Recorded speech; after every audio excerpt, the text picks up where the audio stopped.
Baik, di sini saya akan menjawab pertanyaan pertama, poin A, mengenai konsep psikologi sosial. Psikologi sosial itu sendiri merupakan cabang ilmu yang mempelajari bagaimana seseorang dapat berperilaku, bertindak, berpikir, maupun merasakan suatu hal yang itu dipengaruhi oleh orang lain ataupun dari lingkungan sosial mereka. Adapun beberapa konsep dasar dalam psikologi sosial.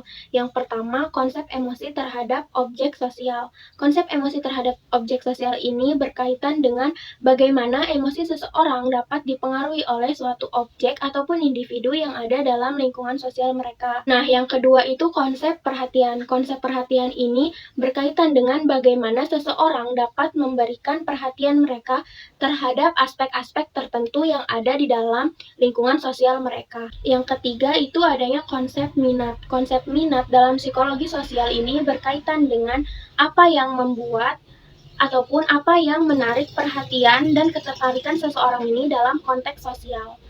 Yang keempat itu konsep kecerdasan dalam menghadapi persoalan sosial. Konsep kecerdasan dalam menghadapi persoalan sosial ini berkaitan dengan bagaimana cara seseorang menggunakan kecerdasan yang mereka miliki untuk menavigasi atau mengarahkan, menangani, serta dapat menyelesaikan masalah sosial yang orang tersebut sedang alami. Dan yang kelima itu konsep sikap mental. Konsep sikap mental dalam psikologi sosial ini berkaitan dengan sikap ataupun pandangan seseorang terhadap berbagai aspek yang ada dalam lingkungan sosial mereka. Baik, selanjutnya saya akan menjawab pertanyaan pertama, poin B, mengenai bagaimana proses terbentuknya perilaku dalam pandangan sosial. Perilaku sosial sendiri merupakan respon individu ataupun seseorang terhadap lingkungan sosial mereka. Nah, bagaimana perilaku ini dapat terbentuk dalam pandangan sosial? Dalam pandangan sosial ini, perilaku dapat terbentuk melalui beberapa tahapan. Tahapan-tahapan dalam membentuk perilaku seseorang menurut pandangan sosial itu yang pertama reinforcement atau pembiasaan dan pengukuhan. Nah, dalam proses ini, seseorang akan belajar membentuk perilaku mereka melalui pengulangan atau pembiasaan dan penguatan. Contohnya tuh seperti seseorang yang mendapatkan pujian ataupun hadiah karena hasil kerja kerasnya.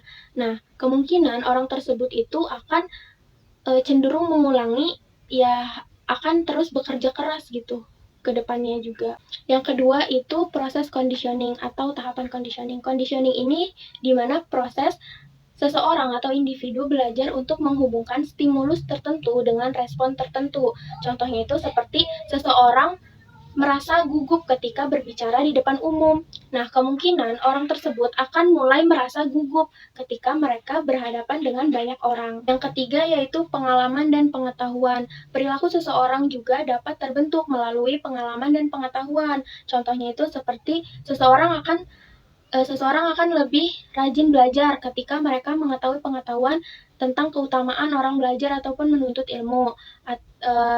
Contoh selanjutnya seperti seseorang akan lebih berhati-hati ketika melewati suatu jalan karena pengalaman orang tersebut sebelumnya ketika melewati jalan tersebut orang itu terperosok ke dalam suatu lubangan gitu. Jadi ketika orang itu melewati jalan itu lagi itu akan lebih berhati-hati lagi gitu. Yang keempat yaitu instinktif dan mental. Perilaku seseorang juga dapat terbentuk melalui faktor instinktif dan mental ini. Contohnya itu seperti seseorang akan bertindak atau berperilaku marah atau kesal gitu jika mereka merasa bahwa dirinya sedang terganggu. Nah, di sini saya akan menjawab pertanyaan yang kedua. Pertanyaannya itu mengenai bagaimana proses dari kebutuhan atau needs, motif, dan perilaku.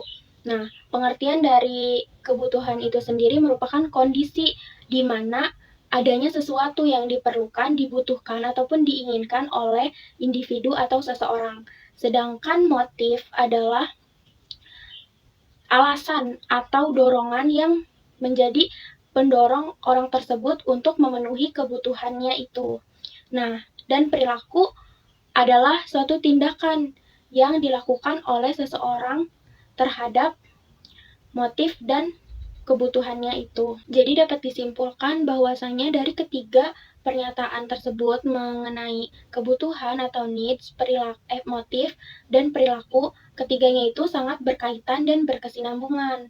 Karena Dari kebutuhan atau needs itu akan memicu munculnya motif. Nah, dari motif ini akan memicu munculnya perilaku. Contohnya itu seperti seseorang ini butuh makanan dan minuman karena dia merasa lapar.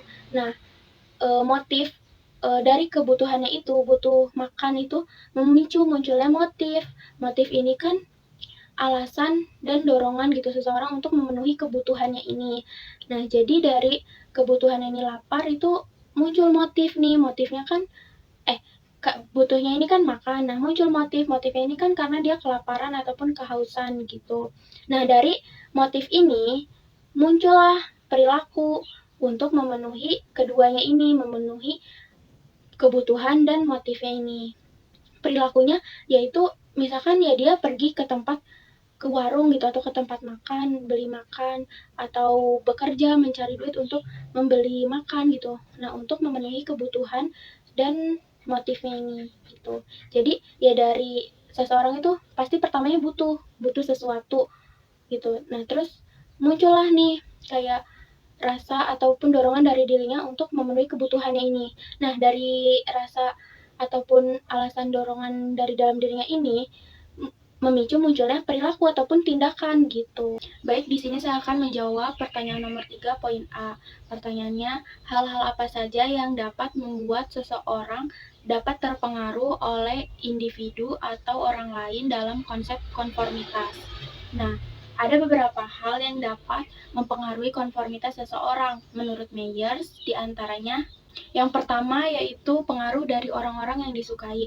Orang-orang yang disukai ini memiliki dampak yang cukup besar karena setiap perkataan atau perilaku mereka cenderung akan diikuti oleh orang yang menyukai dan dekat dengan mereka. Yang kedua yaitu pengaruh kekompakan kelompok. Kekompakan kelompok ini sering disebut dengan kohesivitas. Kohesivitas ini keadaan di mana seseorang itu sudah merasa dekat ataupun kayak sudah merasa solid dengan suatu kelompok gitu. Nah, semakin kohesif suatu kelompok, maka semakin besar pula pengaruhnya dalam membentuk pola pikir dan perilaku anggota kelompoknya. Ketiga yaitu pengaruh ukuran kelompok atau tekanan sosial.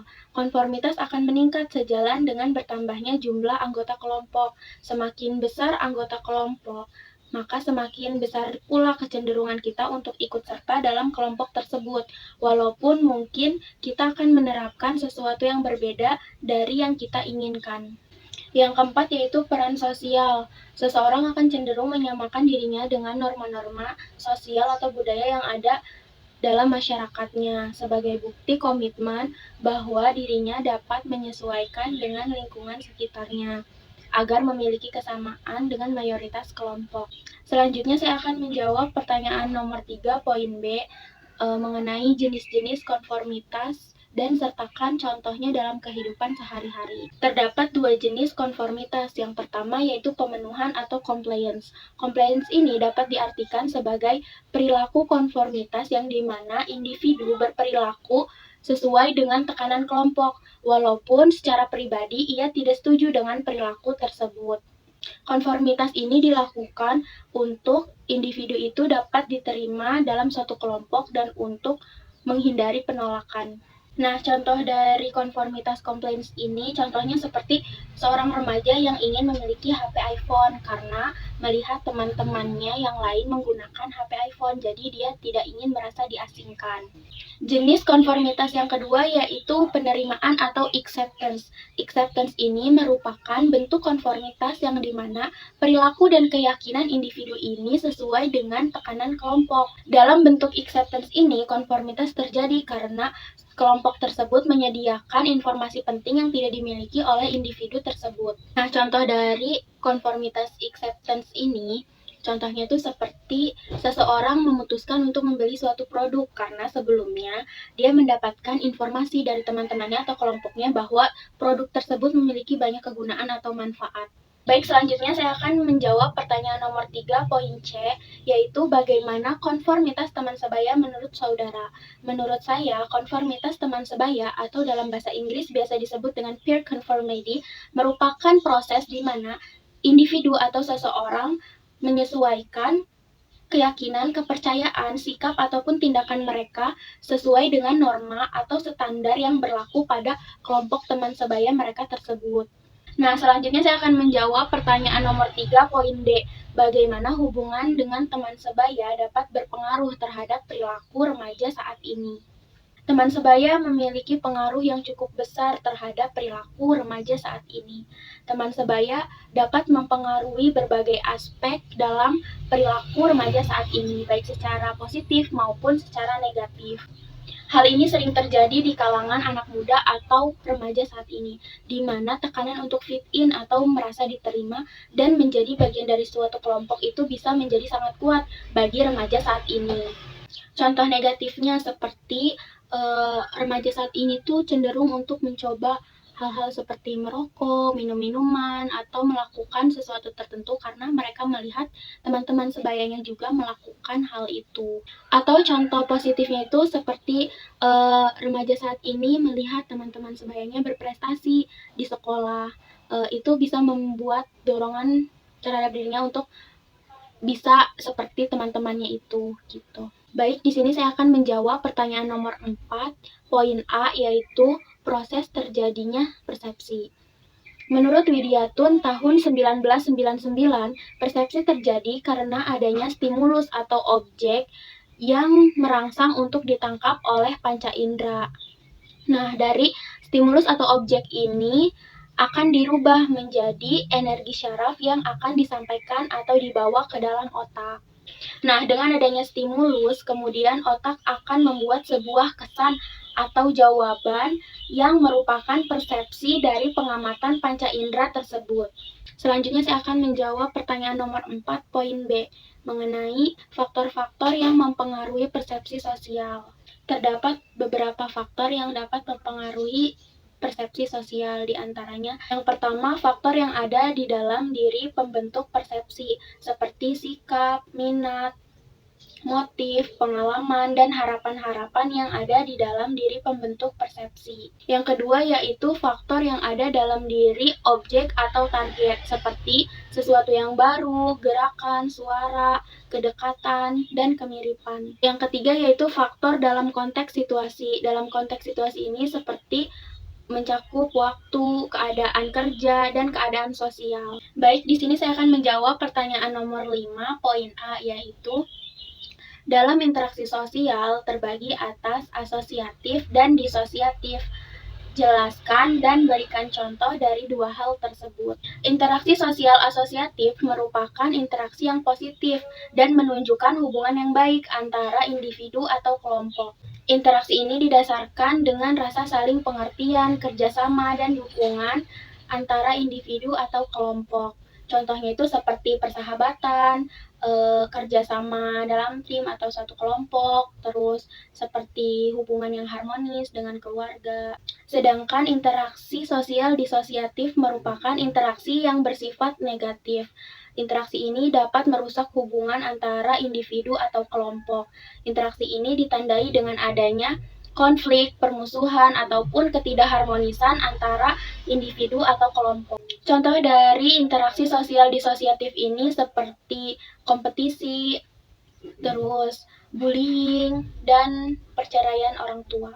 Baik, di sini saya akan menjawab pertanyaan nomor 5, poin B, yaitu pengaruh perkembangan teknologi terhadap interaksi sosial saat ini. Dengan berkembangnya teknologi, ini memiliki dampak yang sangat besar terhadap interaksi sosial saat ini. Seperti yang pertama, dapat berkomunikasi jarak jauh. Dengan berkembangnya teknologi saat ini, dengan adanya seperti aplikasi pesan instan, media sosial, atau platform video, itu kita dengan mudah bisa berkomunikasi atau berinteraksi dengan orang-orang yang ada di seluruh dunia tanpa harus bertemu langsung ataupun berada dalam tempat yang sama. Yang kedua yaitu interaksi virtual. Dengan perkembangan teknologi saat ini, teknologi sudah memungkinkan untuk berinteraksi secara virtual. Nah, interaksi secara virtual ini bisa melalui game online. Kan biasanya di game online itu ada bagian atau item yang bisa kita gunakan untuk interaksi dengan orang lain. Terus dengan adanya forum diskusi dan platform diskusi virtual lainnya gitu. Dengan adanya itu memungkinkan individu atau seseorang dapat berinteraksi dengan orang lain atau tanpa memandang ras, budaya, dan tanpa harus bertemu secara fisik.